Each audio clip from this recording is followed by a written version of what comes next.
Jeffrey Harris, Yes. Heather Curry, Oh, the clerk. Heather is a staff, not a voting member. okay. Thank you. Andrew Warren, Yes. Kathleen Kempke, Yes. Lee Burkhaw, Yes. Karen Perez, Yes. Tina Smith, have you arrived yet? Tina Smith is not here. Dottie Grover Skipper, Yes. Santiago Corrada, Yes. Jennifer Glasker, Yes. Brenna Taylor, Yes. Kevin Durkin, Yes. Charles Klug, Yes. and Iris Valdez Corey Dunaway is not here. Okay. So we had all people present, yes. Excellent. Thank you very much. Motion passed. The next item is the chair report. The good news is we have an approved resolution. Last Wednesday, the Board of County Commission expanded the membership for the Commission on Human Trafficking. These changes added many critical, vital community partners and voices to our commission. Those positions that were added are for representatives from the following. 1, Administrative Office of the Courts for the 13th Judicial Circuit.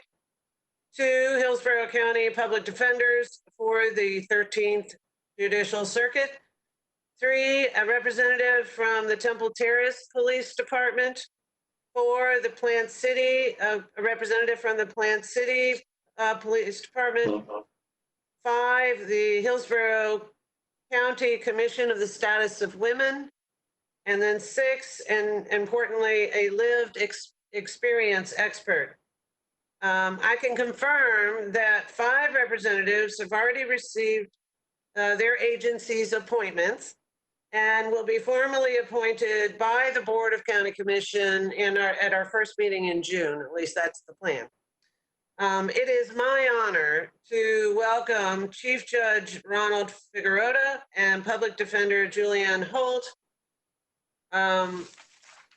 Captain Robert Staley from Temple Terrace, and Corporal Gerald Baker from Plant City, as well as Miss Connie Rose as our new members to be confirmed in June. So with that, in the order named, if you'd like to say something, I'd certainly like to invite you to do so. Judge Ficarrotta? Hopefully you all can hear me, and I'm honored to be on this board with everyone and look forward to working with everyone on this important issue. Thank you very much. Julianne Holt? Commissioner, thank you very much. I am also honored to serve on this commission and look forward to working with everyone on the commission and all of our other partners on this extraordinarily important issue. And I thank you again for the honor. Thank you for both of you for agreeing to participate. Captain Robert Staley, would you like to say something and introduce yourself, please? I'd just like to echo Ms. Holt and Judge Ficarrotta. It's an honor to be here, and I look forward to working with all of you. Excellent, excellent. Corporal Gerald Baker from Plant City? How are you doing? I'm just honored to be here and looking forward to working with everyone. That's terrific. And Miss Rose? Hi, everyone. It is an honor to be here. I'm so excited to represent Victim to Survivors, which is my nonprofit healing route, and created as well as so many survivor leaders that we have right here in Hillsborough County as lived experience experts. So thank you so much for having me join you. Thank you. It's an honor. Well, I will say this. We now have a commission that of stakeholders, both from the community, from leaders in our industry leaders and business entities, within our investigative business, and within our court systems, within the law, in order to really make a difference in the area of human trafficking. And I just want to again reiterate my thanks for all of you stepping to the plate to work on this most important issue. We are going to have a very robust agenda in 2020. The rest of the world may have to be staying home and not as active, but this one is going to be really busy. So with that, I'd like to introduce Dr. Heather Curry. She's our staff lead on this commission and is doing a lot of the grunt work, getting a lot of this done. Dr. Curry, please bring to our attention item number 5, which is the approval of the updated calendar, and then the following report. Does everybody have that document available? So we've got Wednesday, June 24th will be our next meeting. Since we missed the April meeting, it's supposed to be every other month, but you all understand we had to shift things around due to COVID. So we have Wednesday, September 23rd. We have Wednesday. I'm sorry. Need to mute their phones or mute their button, please. Thank you. Wednesday, October 28th. And then the December 10th meeting is to align with the statewide meeting in Tampa. So that will have, let's provisionally, look at that provisionally right now. Those will all be 1 o'clock meetings, 1 to 2:30. So do we have a motion to approve those dates? I make a motion. Karen Perez makes the motion. Do I have a second? Second. Brina Taylor seconds. Taylor made the second. Okay. Roll call vote, please. Yes. Kimberly Oberman, Yes. Jeffrey Harris, Yes. Andrew Warren, Yes. Kathleen Kemke, Yes. Lee Burkhoff, Yes. Karen Perez. Yes. Dottie Grover Skipper, Yes. Santiago Carrata, Yes. Jennifer Glaster, Yes. Brenna Taylor, Yes. Kevin Durkin, Yes. Charles Klug, Yes. Iris Valdez Corey Dunaway is still not here, and Tina Smith is still not here. So all votes are yes of attendance. Excellent. Motion carries.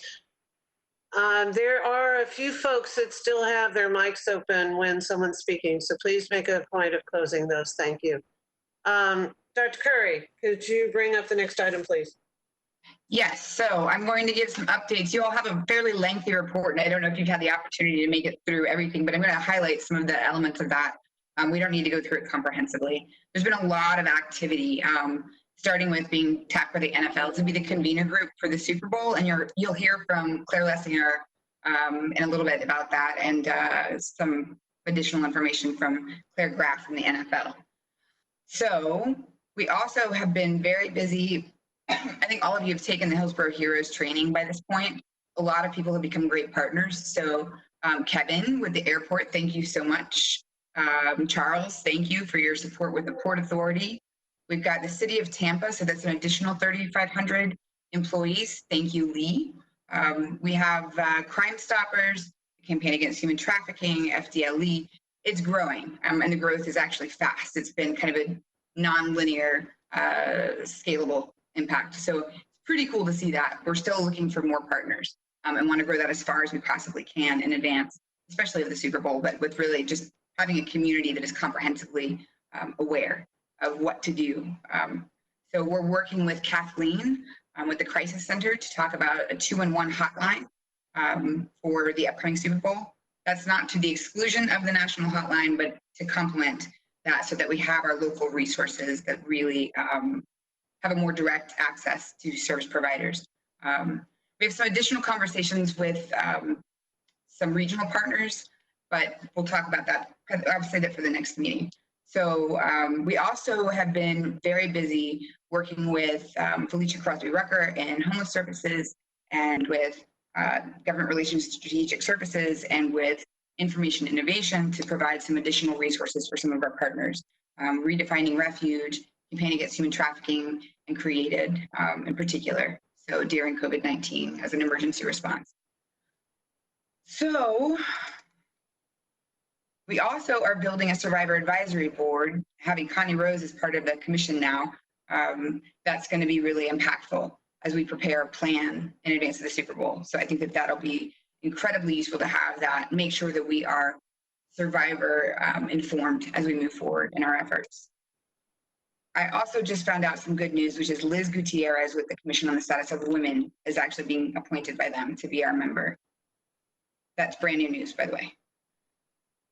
So I think one of the things, does everybody have the document that I sent out about preparing for the Super Bowl? So in that, I identify 3 major meetings that will be coming up. And these are things that we probably need to start, we need to hit the ground running on these. So by this time, Miami, the Women's Fund had organized 2 major meetings. One is a leadership meeting that draws members of Congress, county, the governor, lieutenant governor, the NFL, the city, Super Bowl host committee chair, the attorney general, the chamber, the sports commission, the state. You get the idea. There's a lot of folks that we need in the room to start weighing in on how it is that we're going to approach this. And one of the things that we did about 5 years ago, many of you were probably a part of it, was the collaborative lab process, which is an appreciative inquiry. Well, I've been working with a group called Connecting Propel in Town, and you'll hear from Sherry Sutton later on in the meeting to describe how they approach that, what the appreciative inquiry approach can do for us. So with that, I don't want to belabor you when you have a pretty hefty document about the report that I sent you. So we can actually move on. Let me get back to our agenda because my printer doesn't work, so I don't have documents in front of me. So let's go ahead and introduce the speakers that will kind of describe the next steps. So Claire and Rob.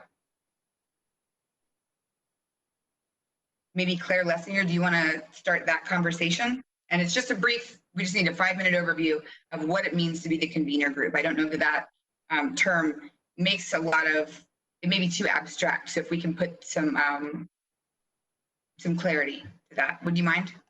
Sure, yes, and we have... Before they get started, I wanted to make sure that everyone knows exactly where we are. The NFL convener group for the Super Bowl coming up. We have 2 presenters, Claire Graff from NFL Commission and Claire Lessinger and Rob Higgins from the our Sports Commission. So they're going to be doing that section of this part of the agenda. And I'm sorry to interrupt, but I just want to make sure everybody had the names of those individuals that are be presenting. So Claire, do you want to go start first? Sure, yeah. I think Rob and I, and one, thank you for having us today. We so appreciate all the good work you all are doing, and we look forward to partnering with you on this issue. I'm going to tag team this segment, as you mentioned, with Rob Higgins. We have the CEO of the Super Bowl Host Committee on with us. So we'll just allow him to say a few words, and then Claire and I can kind of tag team how we'll partner with this group and how the group will serve as the convener. Excellent, thank you. Yes, thank you everybody for all of your support and help. This, as you may know, this is our 5th Super Bowl. We've hosted 4 previous times in 1984, 1991, 2001, and then 2009. And we as the host committee serve as the lead agency helping partner with the NFL and make sure that we do the best we absolutely can as a community. And that's on a variety of different fronts, whether it's with the teams, with the media, with all the facilities and all of the hotels.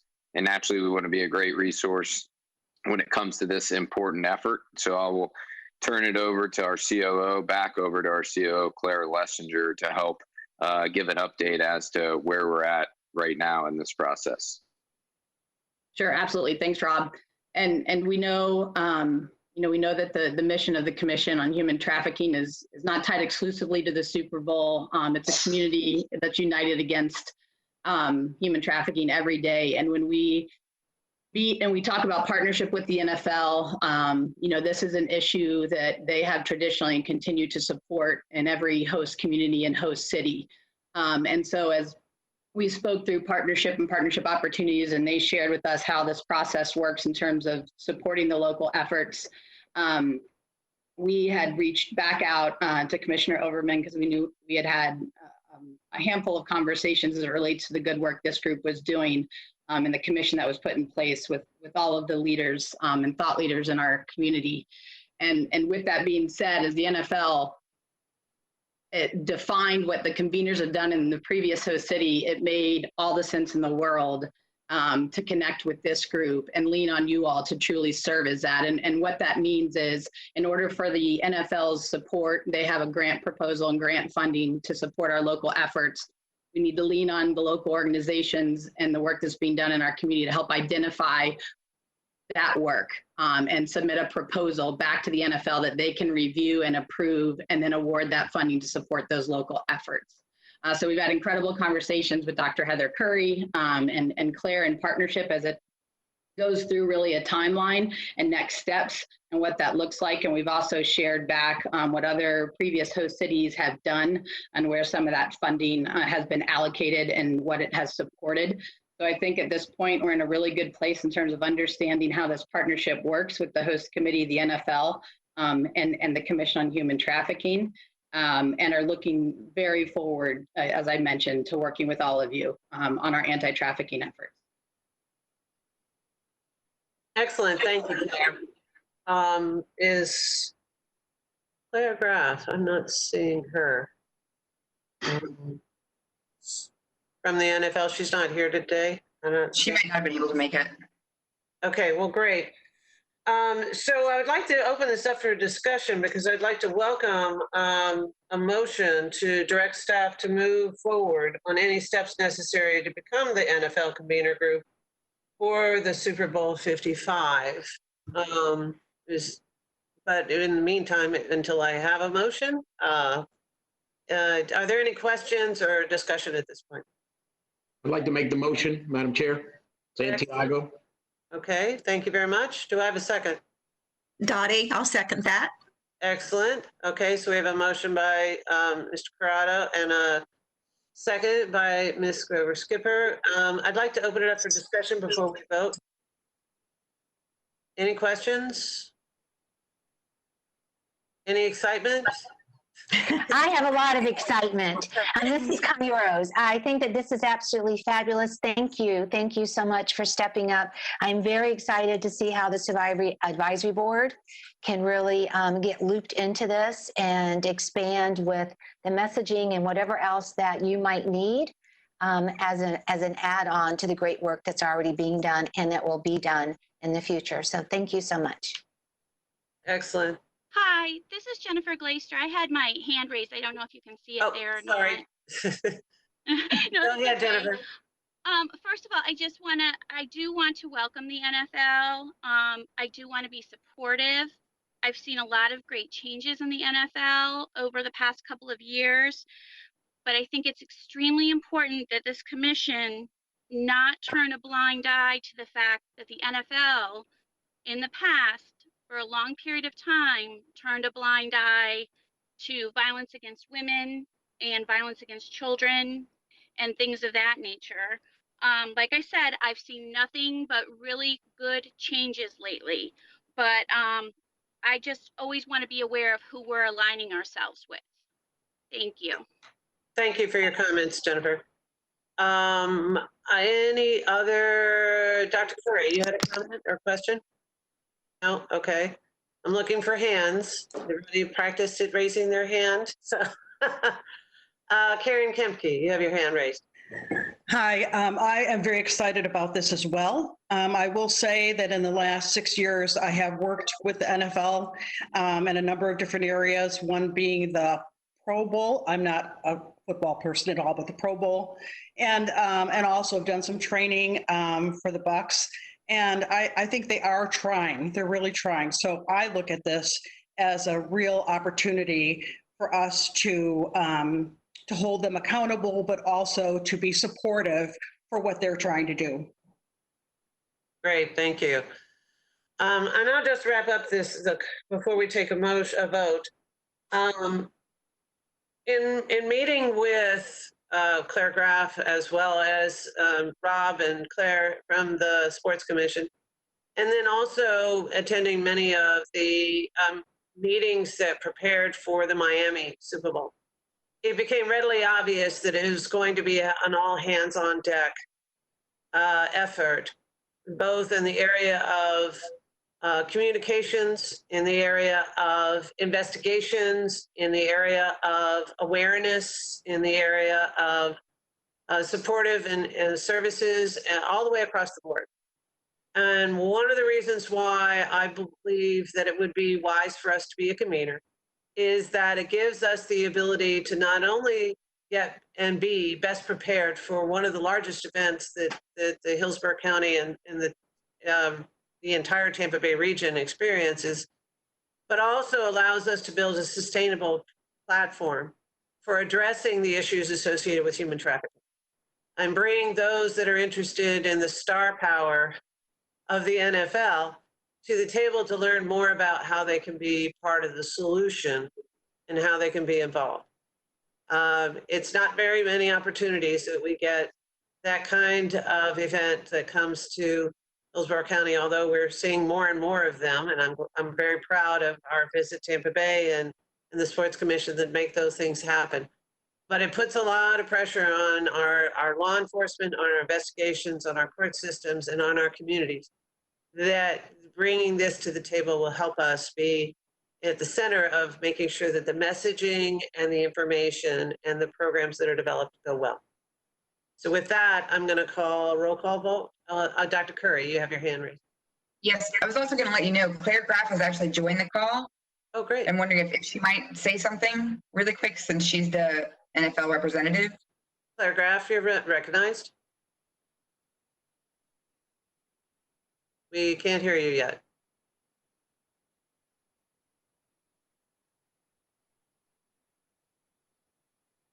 James, does her mic close or open?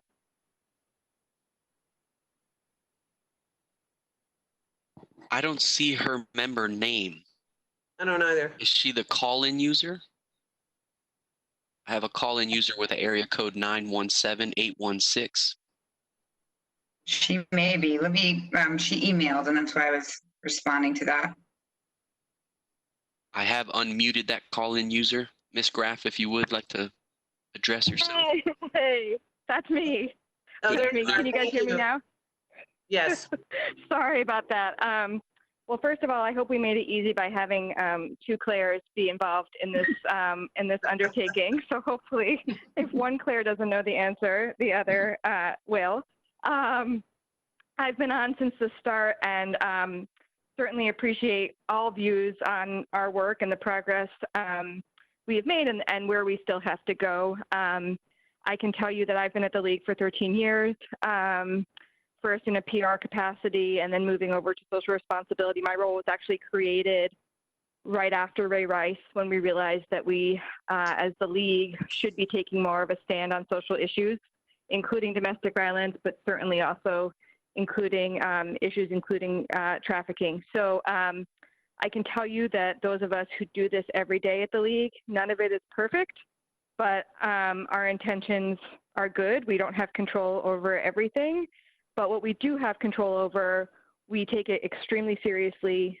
We know that people look to us, right or wrong, and we know that for better or for worse, our work is judged by, whatever headline is in vogue on any given day. So all of that factors into it. I certainly understand that there may be some who have some reticence, but I can tell you that we take this role extremely seriously, and we are the first to say we are not the experts. Which is why it's so important to be working with experts in the field. Our approach, just so everyone knows, has really been to defer to each local community that we work with around the Super Bowl to really judge sort of what the major social issues are in their region and how we can best be supportive. So while, yes, there is a process in terms of us providing funding and receiving a proposal, at the same time, we're not looking to hamstring anyone. We trust you all and your expertise in your region, and we just look forward to supporting you. Claire, thank you so very much. I appreciate that. Heather, did you have another comment? Okay. All right, can we get a roll call vote on the motion? Yes, madam. Kimberly Overman, Yes. Jeffrey Harris, Yes. Andrew Warren, Yes. Kathleen Kemke, Yes. Lee Burkhoff, Yes. Karen Perez, Yes. Tina Smith, have you arrived yet? Tina Smith is absent. Dottie Grover Skipper, Yes. Santiago Carrada, Yes. Jennifer Glaster, Yes. Brenna Taylor, Yes. Kevin Durkin, Yes. Charles Klug, Yes. Iris Valdez, Corey Dunaway. Is still not present. So all present are yes. Excellent. Thank you very much. Next item on it is the plan for the Super Bowl preparation and beyond. Heather, do you want to take the lead and introduce Kathy Anderson? Absolutely. So we have the benefit of having Kathy Anderson, who is the director, the executive director for the Women's Fund. They were the convener group for the Miami Super Bowl in February. And so after I got through my panic attack while I was listening to her plan, she has a really well mapped out, sustainable plan. So it wasn't just about the Super Bowl for them either, much like our endeavors here. The idea is to create something that's before, during, and after, something that is sustainable and creates a sustainable message about who we are as a community and how we're united against human trafficking. So Kathy, thank you so much for joining us today. And I know you have a little bit of a presentation that you can kind of show that maps out what all the Women's Fund did. Sure. Thanks so much, Heather. Madam Chair, thank you so much, and everyone on the commission. And I see a few friends here as well. Sarah DiCavallo from It's a Penalty, and Dottie there. And who else I see? Rob also. And I think that speaks to the fact that we are a small community here in Florida and South Florida. And so the Women's Fund, just to give you an overview of the structure, the Women's Fund was invited by the Miami Super Bowl Host Committee and the Office of State Attorney Catherine Fernandez-Rundle to play the role of convener and executor of the campaign. And I was with the Women's Fund for 2 years. I came in actually to do a bit of a turnaround in the organization. And I actually resigned from the Women's Fund about a month ago, actually. And at the time, the Super Bowl Host Committee and the state attorney came to me and said, "Would you do this?" It sounded like a fantastic idea. And then 12 months down the track, you start to think, oh my gosh, this is such an undertaking. What on earth, was that such a great idea? But it really was. And I highlight that because there are times, I'll just let you know, that you're going to feel a little defeated, that people are running in 1,000 different directions. And how do you possibly pull everyone together? And that was really our greatest challenge. And I see Sarah smiling and Dottie smiling because they experienced this. And so I just say this really importantly, and I know you're not new to this, but we decided from the start that no matter what, we were going to stay positive. We were going to be one team. We were going to put the goal that we wanted to achieve front and center and have that be what brought everyone together. As you know, there's a lot of personalities, there's a lot of politics, and it is what it is. You'll have some people that you think might be with you from the beginning who don't get on until later, and you can't get sidetracked by that. So one of the things, I'll just highlight some really key things that I'm glad that we did, and I think it was really one of the reasons that made the campaign what everyone I feel feels was successful, was number one, at the meeting that Heather referred to on May 24 of 2018, of high-level leaders, we very quickly said, okay, we have one opportunity to use the Super Bowl as a platform to change the game for sex trafficking in Miami. And as you know, Miami-Dade County leads the state of Florida, which is third in the country for human trafficking. So we needed to do things differently. So we collectively agreed, and then at a second meeting where we brought community partners together, over 200, at a first meeting, between those two meetings, that one of the things that we wanted to do as a big outcome, and Claire Graff from the NFL Foundation made this very clear, that the NFL also wanted something sustainable. This was not just a one-time campaign. We had to fundamentally change the game on human trafficking and sex trafficking in Miami-Dade County. So we needed to do a few things. First of all, it was agreed that we needed a new number. We needed a local number. And there was a lot of politics involved in that because Polaris, is a great number. It's a national number. But in Miami-Dade County, because we had such high incidence, we needed a rapid response number. Secondly, that meant that we needed everyone behind the scenes to come together and agree what part they would play for that, meaning FBI, HSI, the state attorney's office, the U.S. attorney's office, the local police departments, the sheriff's departments, all of the people that are on the call really needed to know their part and how they were going to be engaged in the activities.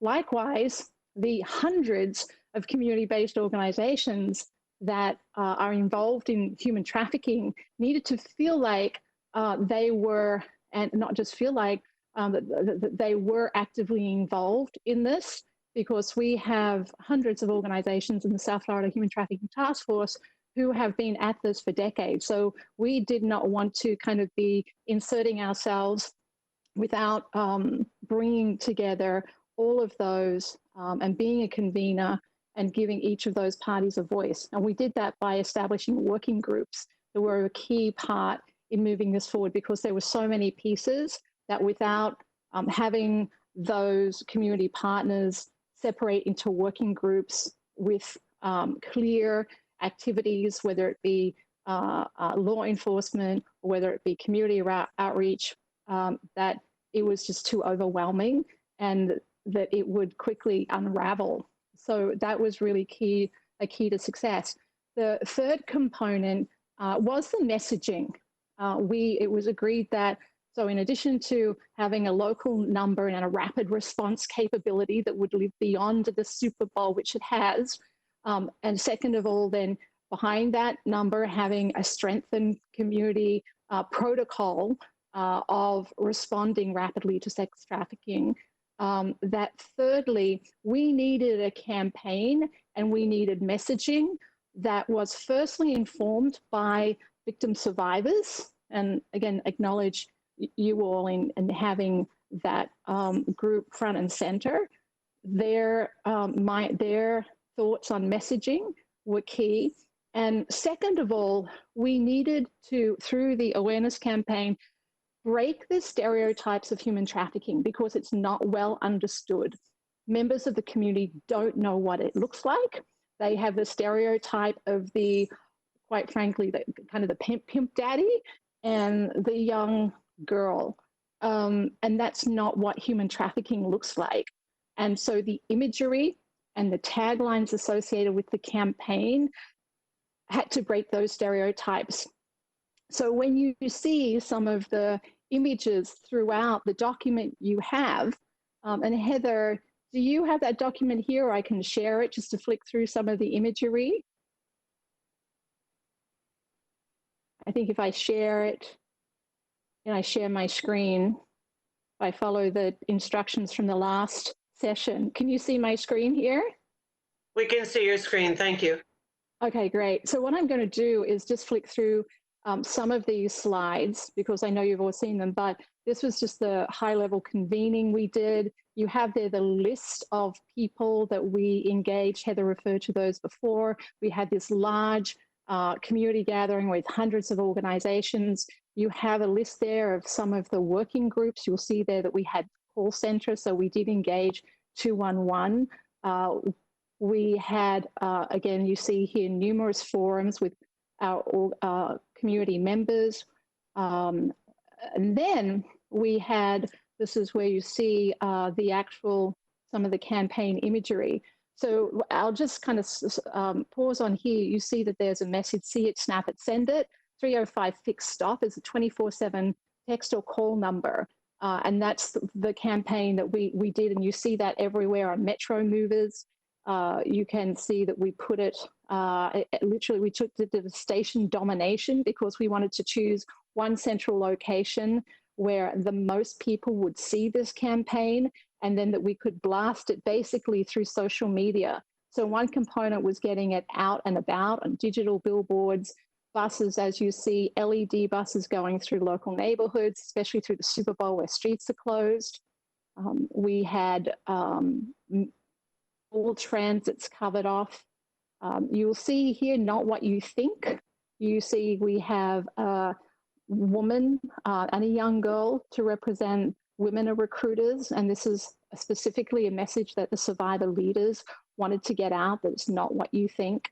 The text call was important because we actually want people to see it, snap it, send it, to actually text photographs to that hotline. That hotline was operated through the state attorney's office, and then it was coordinated with, as I said, FBI, HSI, local law enforcement, and they literally had a cell phone kind of loop. They know each other and literally could respond within seconds to the call and get the right law enforcement to the victim or the community member that was calling in. This campaign had around over 50 million impressions. We started it in November. I'll highlight that, critical to start it, I think, that early. We got a lot of press by starting it early in November. If we had have waited to do a campaign in January, just before the Super Bowl, it would have, quite frankly, been lost amid so much happening. So recommendation, if you can, we started the first week of November. We had a press conference with all of the people that were mentioned before, from members of Congress to the Super Bowl host committee, state attorney's office, and so forth. This slide you see, it's no fairy tale, is forced sex, escape it, report it. That was also inspired by the survivor leaders. We were being bold with our messaging, as you could see, because we needed breakthrough messaging. This is a topic that people walk past, and so we needed to have some fairly standout messaging that did make people stop and consider. We had PSAs. This is a 30-second PSA. We had that showing on some of the big screens at the basketball games and sports games and running on different stations. We had a digital toolkit, which is actually still on the Women's Fund site. So all of these that you see, and we had these created in Spanish and Haitian Creole, as well as English. And you could literally slide over on any of these, share them through Facebook, Twitter, Instagram. And we did that because we knew that we needed a very strong digital campaign to make every dollar go a long way. And we had a lot of community events out and about that the working group on events made sure that we were doing lots of things out and about in the community. You have numbers there for the number of calls we received, and then it's a penalty. And as I said, I know Sarah DiCavallo is on the line. We're a fantastic partner. I can't give enough kudos to Sarah. Sarah right away said, how can we partner with you? So this is a local campaign, as well as leverage the global strength of It's a Penalty. As you'll see here, this is one video, but we have all of the partner logos here, as you saw, that we did on the billboards. We had all of the partner logos from the state attorney's office, FBI, HSI, you name them. And we had you see here, we have the 800, the 888 number, but we also have the 305 fixed stop number, and that was everywhere. The campaign was colored so that it was the colors of the local Super Bowl 54 campaign, the pinks and the whites and so forth. We had all of these different elements. We had the handouts. We had some Dolphins players that we engaged. We had Uber tags, this here, the Stop Exploitation and Trafficking, lip balms, wristbands, and did and dropped these extensively. You'll see here we had the know the signs, again, all of the logos of the players, the local players being the organizations. Miami text or call 305 fixed stop. If you choose to 211 and highlight a local number, whatever that is, we felt that was important, and use of penalty was fantastic, again, in including the local number as well as the national number. In our backyard, I believe you've started to speak with Nita Bells, who's a great partner, along with Dottie and the Salvation Army, that did extensive outreach to the convenience stores. And then we worked with Octopus to, again, have an in-Uber video that played in Ubers. So and then that last page there, you have an overview of all the different steps we did between May 24, 2019, and I think I said 2018 before, and the trafficking campaign. So I can't emphasize enough that the number one thing we said is, if we have one opportunity to do something that really creates systemic difference, to be a game changer, what would it be? And it was having a local number with the rapid response capability behind it. Again, that was driven by the housed at the state attorney's office, but connected to all of the agencies, local, state, and federal, that I mentioned before.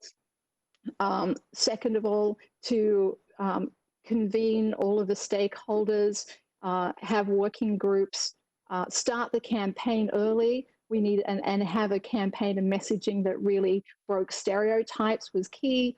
And as a result of doing that, that 305 fixed stop line, I talk to the state attorney all the time, Kathy Fernandez-Rundle. We're looking to expand that to also be a domestic violence line, 305 fixed stop, fix it, stop it. And the reason, just to let you know, because you mentioned 211, is we didn't go with 211 for the main local number, because in Miami, that number is just used for so many things.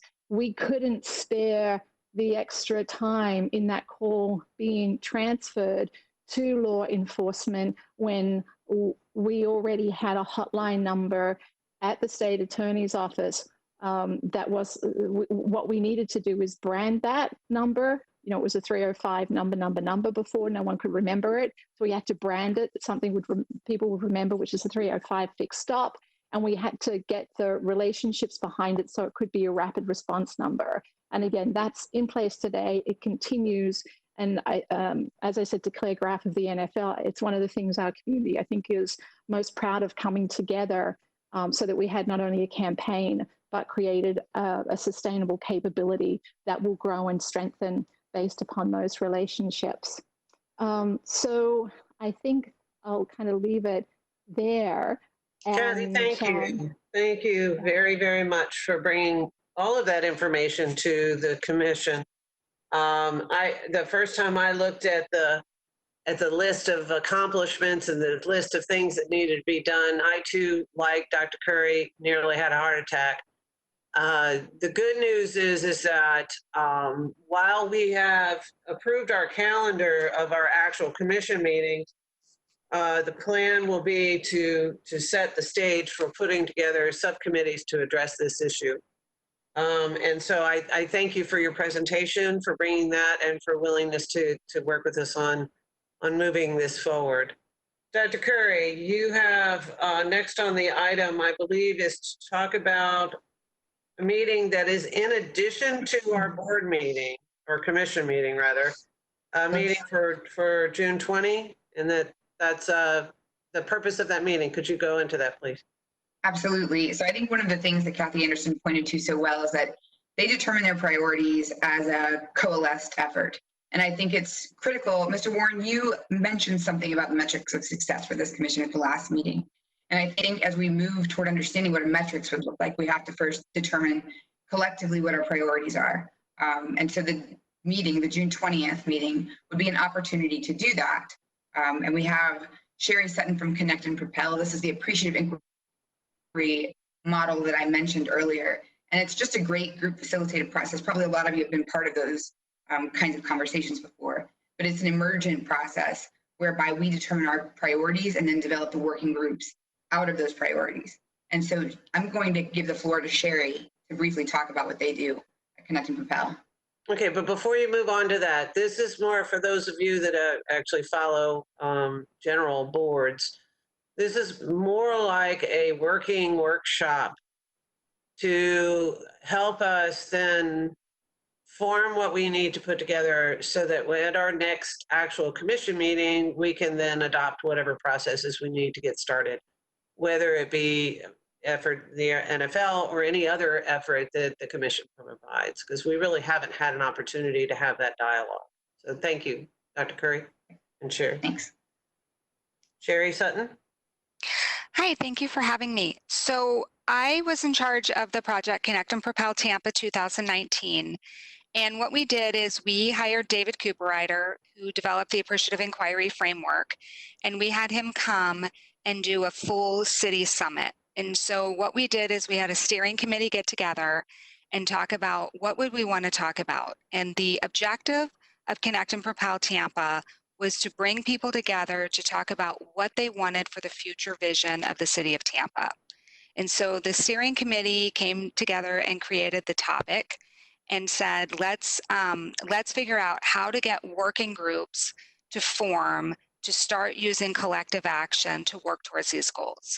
And so at Connect and Propel Tampa, we developed 22 working groups, and we had a really diverse audience. So we had 8th grade students to retirees, and we covered every race that we could invite in the city, and really brought this diverse group of people together to talk about what they wanted for the city of Tampa.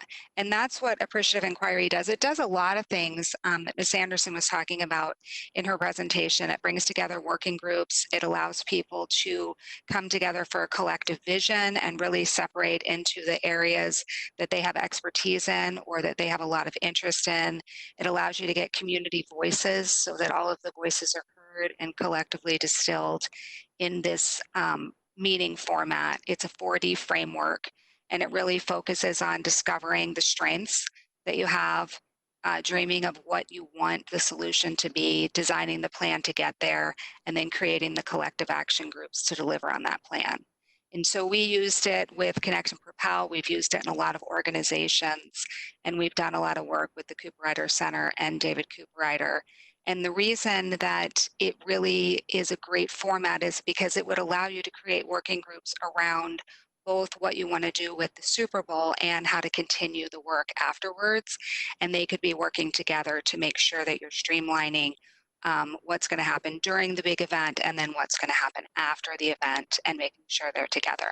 And so it follows pretty closely the framework that they used in Miami with creating those stakeholder maps, deciding which stakeholders need to be involved, really getting the working groups and the feedback from the public and the different stakeholders, and then creating those working groups to help create the messaging and getting the message forward.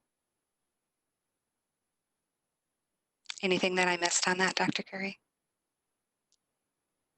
I think you nailed it. Thank you very much. So more than likely to help facilitate that group, we may still be in a situation where we're living in a virtual world. I would imagine that that'll still be the case. I know I'm going to be in the virtual world for quite some time. But as soon as we can work out the details, basically, Dr. Curry, she and I had spoken a great deal about the 4 or 5 key areas for this commission to do its focus, and then layer our goals with as we prepare for the amount of work that it takes to get prepared for the NFL. Obviously, there's going to be, as Sherry mentioned, some areas that we want to focus in, given our strengths and background, and other areas that we find we have strength in that we want to participate, especially when it comes to maybe the call center or the law enforcement, and then others that are interested in the messaging. So what's great about this workshop that we do on the 20th is that it gives us an opportunity for people to figure out how their interest and how their expertise can be best utilized so that we can get the work done and maximize the use of everyone's talents. Dr. Curry, do you want to add to that? I don't want to add to that except for to say that June 20th is a Saturday, so that was a typo. I was looking at the wrong year. It should be June 19th. Sorry. Yeah. Okay, June 19th. All right, so that's a Friday. Friday. Okay, and as soon as we're able to kind of work out the details for the time, if I were going to say raise a show of hands, not that a vote, because that'll be fun. But if we were having a Friday meeting, would you prefer it to be in the morning or the afternoon? Let's do morning, raise your hand. I can see pretty much everybody. Okay. Okay, and then if you're preferred in the afternoon on a Friday, raise your hand. Man, no one wants to get together on a Friday afternoon, so that's obvious. Okay, so we're going to shoot for more in the morning, more a part of the morning, part of the day. It may be that it bleeds into the afternoon, but it won't start in the afternoon. So with that, I'd like to bring up the next item on the agenda, unless there's something else you needed to speak about, Dr. Curry. All right, excellent. Future discussion items. Anyone have the things that they would like to bring to the agenda for our June 26th commission meeting, board meeting? Okay, and get a chance to look through. The only thing I would ask, I want to say thank you to everyone that actually has been working so hard on this, and how we need to have your commitment. And while we do have a lot of work ahead of us when it comes to the task force in general, as far as the Super Bowl is concerned, there's a lot of good work that's going to be done in our community as a consequence of this. And we will need a lot of allies, whether it's for a Super Bowl or not. So in terms of the work that we're doing. So again, thank you for stepping to the plate to work on this. The other thing that I wanted to bring up, and I don't know if we have the dates, it wasn't in our official calendar, but Thursday, this coming Thursday, is the state attorney's state meeting on human trafficking. And those dates, they are televised. And I highly recommend that if you've got the time to watch those. Normally I wouldn't be attending, but I wear a lot of hats on Thursdays, and one of them's the emergency policy group, and we still have meetings on Thursday. So I may be able to watch the beginning of it, but I won't be able to attend the entire meeting. Dr. Curry will be available for that to answer questions there.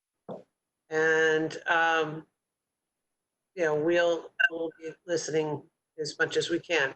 Madam Commissioner Overman, that's the Attorney's General Task Force, not the State Attorney's Task Force. I'm sorry, the Attorney General, you're correct. Apologize. Yes, I was going to say that too. And, I do sit on that commission statewide. So if there's anything that this commission would want me to present at the statewide council meeting, I'm happy to do that. Oh, thank you. Thank you. Currently, I believe, although I have not yet seen the agenda, currently Sheriff Chronister is going to be doing the presentation on our behalf. But he also is on the EPG, or the Emergency Policy Group. So we'll have to play that by ear, depending on how the agenda goes. But that information is being presented or provided to him for presentation. Major Harris, do you have any information or guidance that you can offer us regarding Thursday's meeting? I do not. I was on the meeting last week for the Criminal Justice Committee for the statewide council. But as far as the meeting this Thursday, I do not. Okay, great. Our goal is to get on the agenda next time. Maybe there might not be a conflict, but that is an excellent meeting. We hear from everyone around the state, and it gives us a good feel for the statewide actions that are going forward. Any other new business? Okay. Commissioner? Yes. So for future business, one conversation I did want to note, one we've already been in conversation with, it's a penalty, and those conversations are taking off quite nicely. So thank you, Josh and Sarah, for being on the call. But I also wanted to note that I've been speaking with Santiago and Visit Tampa Bay regarding developing a website so that we can brand ourselves with something that stands out.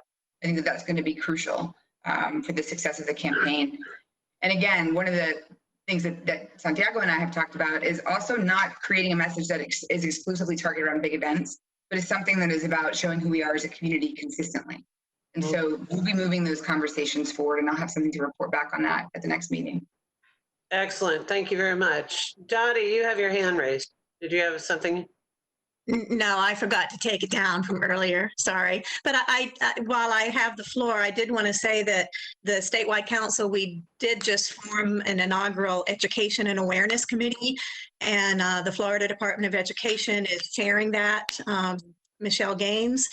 So we talked about the importance of having a statewide messaging on human trafficking, and the importance of making sure that whatever we do here in Hillsborough around Super Bowl is consistent with that same statewide messaging, but we don't have that messaging yet. So I just, I know that we're wanting to work together so everything is consistent. Great. That's good feedback to know as we prepare for the workshop on the 20th. Excellent. Are there any other questions or comments before we adjourn? I want to keep this meeting right on top and keep it to an hour, so, and respect everyone's time. And so far, we're right on the money. So if I have no other questions or comments or any new business, I'm going to call the meeting adjourned. Thank you so much for attending. I really appreciate it. Thank you. Thank you. Thank you. Bye-bye.